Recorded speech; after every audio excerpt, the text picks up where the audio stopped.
Kris Krohn today, Limitless TV, and you know what? You've been asking so many questions about real estate that we decided to take all your questions and turn it into a big Q&A session. Here it comes.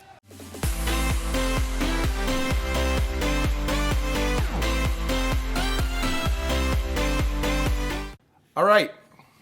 Okay, our first question comes. So our first question comes from Thomas McClever, which says, how exactly do you only have to pay a $3,000 down payment on a $110,000 house? Aren't down payments normally 20%? Thomas, you're absolutely correct. On investment properties, 20% is what's really standard. Sometimes you'll find programs in the market where it's only 10% down, but investments, I always like to put 20% down. So how did I get away with a 3% down payment? Because when you buy your own home, I still buy my own homes as if they're investments, which means I like to load them up with equity. Even when I built this house, I built it for $1.4 million and it had close to a $2 million valuation. So on primary residences, you can get away with sometimes a 3% down payment or conventional with a 5% or FHA has a 3.5%, in which case you need a lot less money. So a lot of new investors, if you buy a home that you're going to live in, even for a short period of time, with the plan of treating it like an investment or turning it into an investment, you actually don't need 20%. All right, next we got a question here from Fred Morris. Thank you, Fred. It says, great videos and info. Would this concept work with houses that are rent to own? Rent to own gives people time to build up their credit before committing to buy the home. I was just wondering, smiley face. Fred, smiley face back at you. So rent to own is synonymous with what I also call a lease option in some of my other videos. And I love doing rent to owns, and you can take advantage of a rent to own whether you're an investor trying to get into a home. In one of my videos, I talk about sandwich leases, and that's really what that is. A rent to own does create time for you to be working on your credit and improving your credit, and it's a fantastic way to start investing. So frankly, whether you're the one buying the house and doing a lease option / rent to own, or if you're the one that actually is the investor starting out, wants to get into a rent to own, as long as you can negotiate it the right way, the way I've showed you in some of my videos, you are on the right path. All right, question here from Mario Ortiz. I'm 17 years old and I'm gonna start already. By the way, congratulations. Thrilled for you. Sometimes I meet people who are like, man, Kris, I'm gonna beat you. I'm gonna be financially free before you. And you know what I say? That's the whole point of this channel. Do it, rock it. All right. One thing I received from Dave Ramsey, by the way, what do you think about doing this in Mexico? My dad is a citizen and we're gonna buy a big property down there for $5,500, $200 a month. Is there value down there? Well, I'll tell you, Mario, this system works all across the world. Now, the legalities and the rules and regulations are certainly gonna change and you need to be familiar with what they are. But you know what? Warren Buffett, richest man in the world, real simple strategy, buy low, sell high. And that exists everywhere.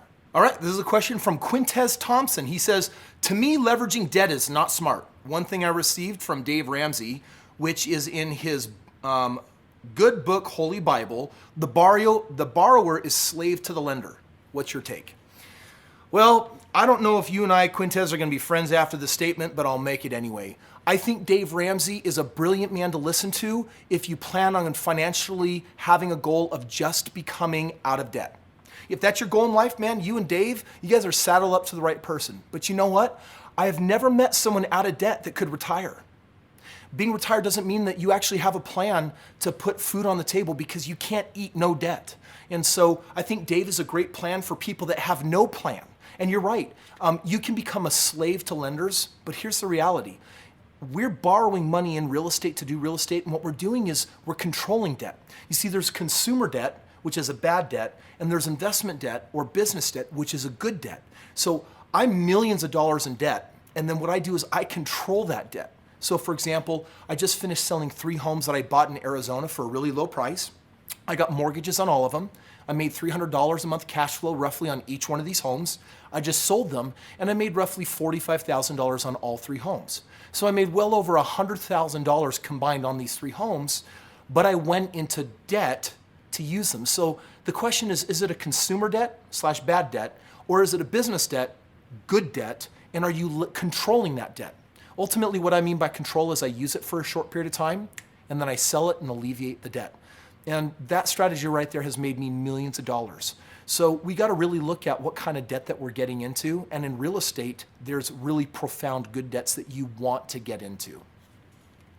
All right, Theatres des Roses. Did I say that like, did I butcher that? Is it like Des Roses? Theatres des Roses? Anyway, when I bought my first house and rented out to someone, and I'm responsible for fixing up whatever breaks, or how does it work? Is it better to just sell the house? This person says, I'm a bad maintenance man, ha ha ha. You know what? I got a philosophy. If you want something done right, don't do it yourself. If you don't like fixing things, then have someone else do it. But it is really important to not just sell a house just because you don't like doing something. In fact, you've got to rise above your own personal emotional status of what you like and don't like, and you have to ask what's best for the property. And then do the things that you love to do and don't do the things that you don't like to do. Okay, from Ghost Davis, we have, in today's market, good luck following that solution. This is referencing one of the videos where we talk about buying real estate and how to buy it with no money. And Ghost, whether you know it or not, these strategies that I'm sharing with you actually work really well in this market. The only thing that doesn't work really well in today's market really just comes down to we're in a seller's market, which means there's very little inventory across the country, which is why I do a lot of nationwide investing, because somewhere around the country there's a really hot market and you just got to know how to get in. So here in Utah where I live, right now there's very little inventory, which is a great thing because when you find a great deal, it's going to sell top dollar and you're going to do really, really well on it. But absolutely the strategies still do work. In real estate, you got to develop that persistent mindset. And you know, in real estate, we make a lot of money because we live in a world of no's. And it's not going to work every single time, or it's not going to work on every deal, or it's not going to work with that bank. But you got to persist. First property I ever did, back when Washington Mutual was a real bank and alive, that's where I set up my first bank account when I was 16 years old with my paper out. And when I was buying my first house at 23, I could have sworn that they were going to give me a loan. And you know what? They turned me down. And the next bank turned me down. And the next bank turned me down. But the fourth bank said yes.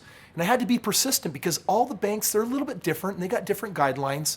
And being persistent is really important in a market where we can do really well in a world of no's. All right, this next one comes from Manny Somi. How do you know that the bank will value the property at $150,000 before buying? It depends on each individual valuation agents. Some would say $150,000 and some might say $100,000. You know what, Manny, you're absolutely right. I fired my first 200 realtors because I couldn't get any of them to consistently produce for investment properties. In fact, realtors in general don't specialize in investments. And so I found that I would use certain keywords when I would search out a realtor. I'd look for the ones that said great bank foreclosure, for sale by owner, handyman special, great investment. Those phrases mean consistently that that realtor works more with investors than maybe home buyers. And you're gonna have more luck with them, and yet many of them don't know how to produce consistent results. And so this idea that some might say 150,000 and some 100,000, ultimately getting with a great realtor that knows how to perform a really good comparable market analysis, that's gonna do the best job of helping you hit the mark as closely as possible. Okay, from Manny Somi number 2. Before being the owner of the house, how do you take the valuation agent inside the house without the owner being present? If the owner knows its value more than he would let you gain so much plus, please can you address my questions? All right, here's how I'm gonna interpret that, Manny. When you actually get in the house, if it is already lockboxed with a realtor, then the owner does not need to be there for you to get in. If it is a for sale by owner, then what you do is you're gonna call the owner and then the owner themselves is gonna let you in on the property. So if you're working with a realtor, you can generally gain access. And once realtors are involved, it's kind of like lawyers. You don't really get to talk directly to the owner. What you'll do is you'll speak to your realtor will speak to his realtor, and his realtor playing the telephone game will speak to the owner of the house. And so the realtors are moderators. And what they're going to do is they're going to communicate back and forth. And frankly, that can be a huge advantage to you because it means that whatever your negotiation tactics are, you know, you might get to start with a price a lot lower than what you're actually willing to pay. And that you might be nervous to do that in front of the owner themselves. And so it's nice to go through a mediator. Some people play games like that when they do the negotiating. And so that that arm's length transactional distance actually gives you an advantage in being able to communicate more freely. Okay, from Gretchen Hernandez. I've always wanted to invest in real estate, but I'm in an impossible market, Vancouver, BC. The cheapest house is $500,000. And people are bidding it up higher and higher on each house. How can I find a place that I can invest in with reasonable prices? And would a bank lend to me to buy a home in another city that I don't live in? This is a good question, Gretchen. And I'll tell you right now that I'm not going to encourage you to buy a home in Vancouver, BC. I'm going to invite you to go into a different marketplace. This is one of the reasons why in the States, whether someone lives in or out of the country, I'll help them buy all around the United States that has 350 submarkets, and there's always 4 or 5 amazing hot markets at any given moment, which means that normally your backyard is not a great place to invest. So what we're going to do is we're going to take you to the places where you can successfully invest. Now, if you are going to go out of state, or if you're going to be crossing some of the borders and county lines, it's important to have a competent team that you believe in. When people actually come and work with my organization, because we're doing thousands of homes, we're able to give you the advantage of bulk, which means that I can go to the property manager who has 500 of my homes and lean on him a little bit, and he's highly motivated to do a good job.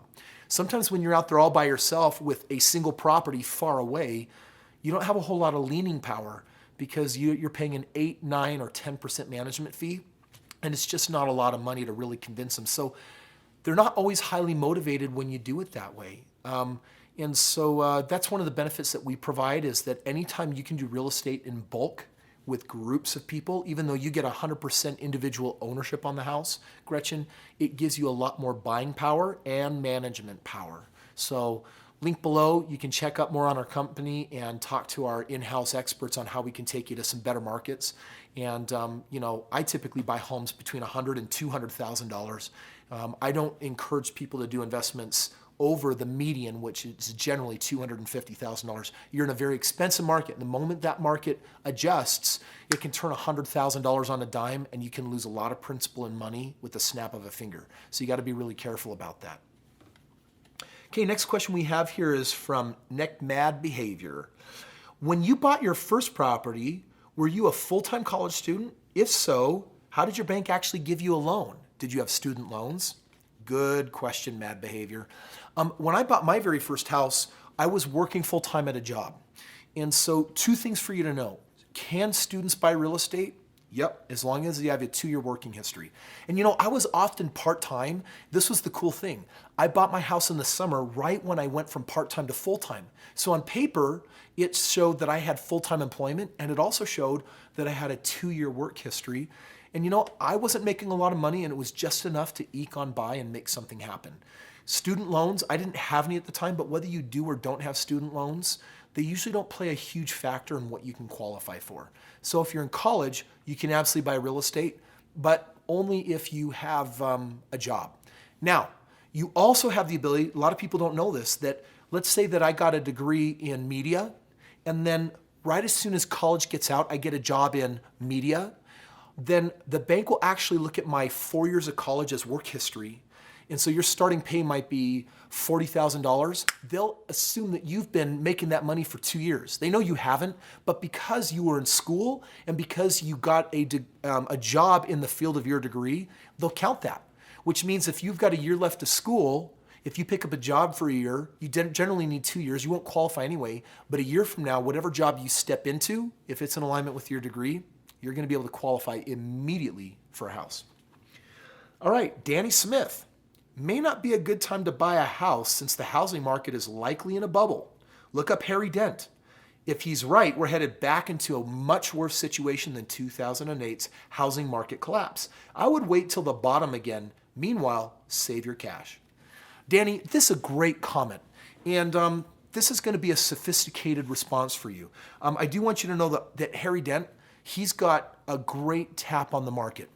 If you want to know how to have your own, because the market shifts and changes from place to place and where we live, ultimately what I really look for is I look at what homes are selling for, and I ask myself, how much above the commodity building price are they building over?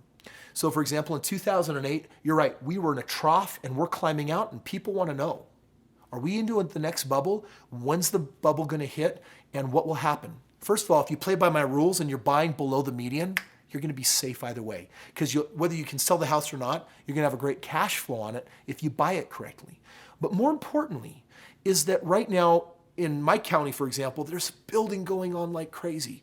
And a lot of people think, oh, that means bubble. Well, it can take years for a bubble to form. First of all, when we hit our last collapse, we didn't build anything for 7 or 8 years, which means there's this pent-up demand. Because guess what? Population is creating a demand. We're making babies. And eventually we got to move out from our in-laws. And eventually we want to have our own houses. So there's a lot of building going on. And the question is, are we outbuilding our needs or are we building still for needs that exist?